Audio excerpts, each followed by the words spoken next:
Ninakusalimu katika jina la Bwana wetu Yesu Kristo, yeye ambaye ni Mungu, ambaye mwanzoni alikuwa mfano wa Mungu, akaona kuwa sawa na Mungu si kitu cha kujidai, cha kukaa nayo, akashuka katika umbile la mwanadamu na akatuokoa. Baada ya hapo akaadhimishwa katika viwango vya juu, na leo ninapoongea saa hii yuko patakatifu pa mbinguni. Muda sio mrefu atashuka kuwachukua kama Mungu wa miungu, Bwana wa mabwana, ambaye kwake kila goti litapigwa. Bwana atukuzwe sana. Bwana ni mwema sana. Karibu katika tafakari ya Zaburi. Tafakari ya leo ni Zaburi 33 na mstari ule wa 6.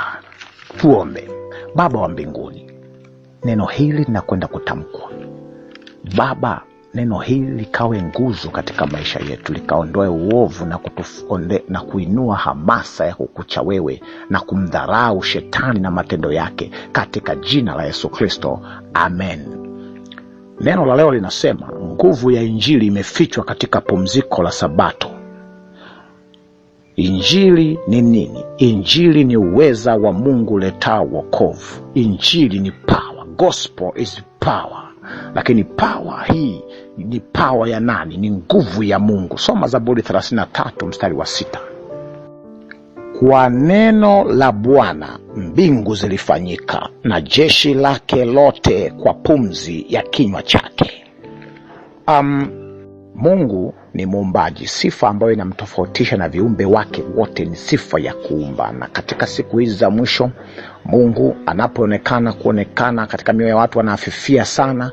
Anakutaka wewe unayemwabudu kama muumbaji. Alikuumba kabla ya dhambi, ukaanguka ukapotea utukufu wa Mungu, akakukomboa kwa nguvu ya neno lake, na kwa nguvu hiyo ya neno na damu ya Yesu amekukomboa na kukuumba upya kwa damu yake. Sasa neno la Bwana wetu Yesu Kristo lina nguvu ya kuumba. Neno la Mungu 100%. Ndio maana aliitwa Mungu pamoja na wanadamu. Ujumbe wa mwisho wa onyo kwa ulimwengu, ambao ni habari njema kwa wote walio upande wa Mungu, unaoandaa wanadamu kumpokea Yesu Kristo kama Bwana Mwokozi wao, ni ujumbe ambao unaitwa ukweli wa sasa. Unapaswa kuandaa walimwengu kwa ajili ya ujio wa Yesu Kristo hivi karibuni. Ujumbe huo ni upi? Ujumbe huo hauelezei kuhusu miujiza. Ukiona makanisa miujiza ndio ujumbe mkuu wa kanisa lililomo wa hilo kanisa, ujumbe huo ni ujumbe potofu. Hakuwahi kupewa mwanadamu ahubiri miujiza. Miujiza ni matokeo ya nguvu ya uweza wa Mungu unapohubiriwa kama muumbaji. Hatujatumwa kuhubiri matokeo, tumetumwa kuhubiri neno lenye uwezo wa kufufua watu waliokufa katika hali zao za kiroho, ili waokoke na kumpokea Bwana wa Yesu Kristo. Hatujafundishwa kuhubiri pesa, prosperity gospel. Hatujafundishwa kuhubiri ubora wa dunia hii na jinsi ya kuiandaa iwe bora, maana imeshaandikwa dunia imeoza. Ni kama Mungu tu anasubiri aje aipoteze ili atujengee dunia mpya. Lakini hatujaumbwa kuhubiri uinjili ya mapatano, injili ya maafikiano. Inaitwa prosperity gospel. Inaitwa ecumenical gospel. Injili ya ekumeni, ya muunganiko wa dini za dunia, ili kuiandaa dunia kwa mahali salama. Hicho hatujapewa. Tulichopewa inaitwa injili ya milele. Ndio ujumbe wa siku za mwisho. Ujumbe wa malaika wa kwanza umeandikwa katika kitabu cha Ufunuo 14 mstari wa 6 mpaka wa 7. Kisha nikaona malaika mwingine akiruka katikati ya mbingu, mwenye injili ya milele, haleluya, awahubiri hao wakao juu ya nchi, na kila taifa na kila kabila na lugha na jamaa. Akasema kwa sauti kuu, mcheni Mungu na kumtukuza, kwa maana saa ya hukumu yake imekuja. Msujudieni yeye aliyezifanya mbingu na nchi na bahari na chemichemi za maji, haleluya. Ujumbe huu unaitwa injili ya milele, ukweli wa leo. Nataka pia nikukumbusha kwamba katika Biblia, Agano Jipya, katika kitabu cha Ufunuo, huwezi kukielewa ikiwa usomi Agano la Kale, maana lugha zilizotumika, mifano na maneno yaliyotumika katika kitabu cha Ufunuo, karibu 90% kama sio 80 ni ya Agano la Kale. Na katika eneo hili, katika ujumbe huu, ujumbe wa mwisho, mwandishi wa Ufunuo, mafunuo haya yamekoti Agano la Kale. Yamekoti wapi? Yamekoti mahali ambapo Mungu aliandika mwenyewe kwa kidole chake mwenyewe. Mungu amewahi kuandika sehemu 3 katika Biblia. Mengine yote ameandika kupitia watu wake akiwapa ujumbe. Moja, aliandika siku ile Mungu pamoja na wanadamu walipomletea yule mwanamke aliyekuwa anataka kupigwa kwa sababu ya zinaa, akaandika chini kwenye vumbi. Wale jamaa waliposoma wakakimbia, na kwa sababu alikuwa ni temporary pakafutika. Siku nyingine aliandika pale mkono usio wa jinsi ya kibinadamu ulipotokea katikati ya sherehe ya Belshaza katika nchi ile ya Babeli, akaandika mene mene tekeli na pelese, mfalme Belshaza, ufalme wako umepimwa na umeonekana umepungua. Hapo hapo majeshi yakaingia Koreshi, yakabomoa nchi yote ile kwa sababu ya kiburi cha watu wale. Mara ya 3, katikati ya tetemeko kubwa juu ya mlima Sinai, Mungu alishusha mbao 2 za mawe akaandika. Na alipoandika akaandika amri 10. Akakaa Mungu akaanza kuandika.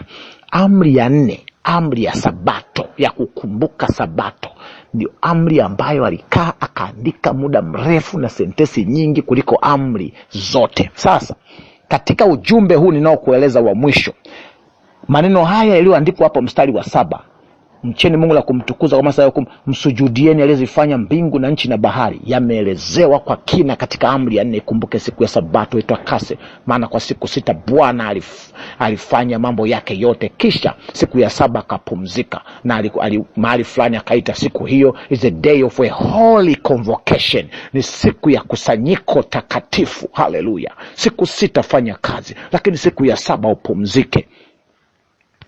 Kwa nini shetani anapinga siku hii? Anapinga kwa sababu ndiyo ambayo inamfunua Mungu kama muumbaji. Ndiyo ambayo imebeba ujumbe wa malaika watatu, ujumbe wa siku za mwisho. Ndiyo ambayo imebeba Injili, uweza wa Mungu uletao wokovu kwa wote wanadamu wanaopotea.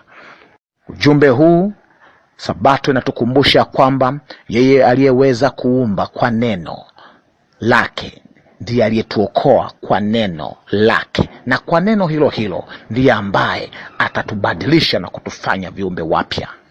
Yaani nguvu ya Mungu inayoshikilia bahari, sayari zisigongane na kuchomoka katika mihimili yake. Nguvu ambayo inashikilia seli hai zako ziendelee kufanya mwili wako na mifupa zako zikishikwa vizuri ziweze kutembea.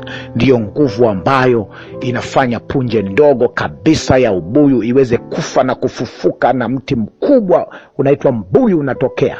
Ndiyo nguvu ambayo itakuja hivi karibuni kuvunja slabu zote za makaburi ya zege. Ndiyo ambayo itakayowatapisha wafu kutoka katika makaburi na bahari. Ndiyo hiyo ambayo kufumba na kufumbua tutabadilishwa. Lakini ndiyo hiyo ambayo ina uwezo wa kuzima hamasa za uovu ndani yako na kukulinda usimkosee Mungu. Alipoiona na kuitafakari nguvu hii, mtumishi wa Mungu Paulo akaandika, sionei haya Injili, kwani uweza wa Mungu leta wokovu. Kwa hiyo nguvu ya Injili imefichwa ndani ya Sabato, kwani Sabato inakukumbusha uweza wa Mungu wa kuumba, uwezo wa Mungu wa kufanya kitu kisichokuwepo na kikawa. Ndio maana Bwana wetu Yesu Kristo katika siku ya Sabato aliitumia kuachilia, kuonyesha uwezo wa kiungu usio wa kawaida. Miujiza mingi ilifanyika siku ya Sabato kuwatambulisha wanadamu ya kwamba mwana wa Adamu ndiye Bwana wa ile Sabato aliyowapa wanadamu katika Mwanzo kule 1 na 2. Lakini pia ikitaka kuonyesha ya kwamba kila kilichofanyika katika Mwanzo halikifanya Yesu pia ambaye ni Mungu mwana. Lakini ikitaka kukukumbusha ya kwamba Sabato ni siku ya kutafakari uweza wa neno la Mungu na nguvu zake. Ndio maana hata ujumbe ulimfikia Yohana katika kisiwa cha Patmo siku ya Sabato, siku ya Bwana. Unasema umetoa wapi mtumishi? Katika Kutoka 20 pale anapozungumzia amri ya Sabato ameelezea kwa kina. Sabato ni siku ya Bwana Mungu wako. Na uweza wa Mungu ndio huu unaoitwa Injili. Ni huo ambao aliumba, ndio huo ambao kwa huo ametupa agizo la kumkumbuka muumba wetu. Basi ikiwa unasema Mungu, naomba unisaidie niweze kutambua uwezo wako na kukumbuka. Mungu akubariki kwa jina la Yesu. Amen.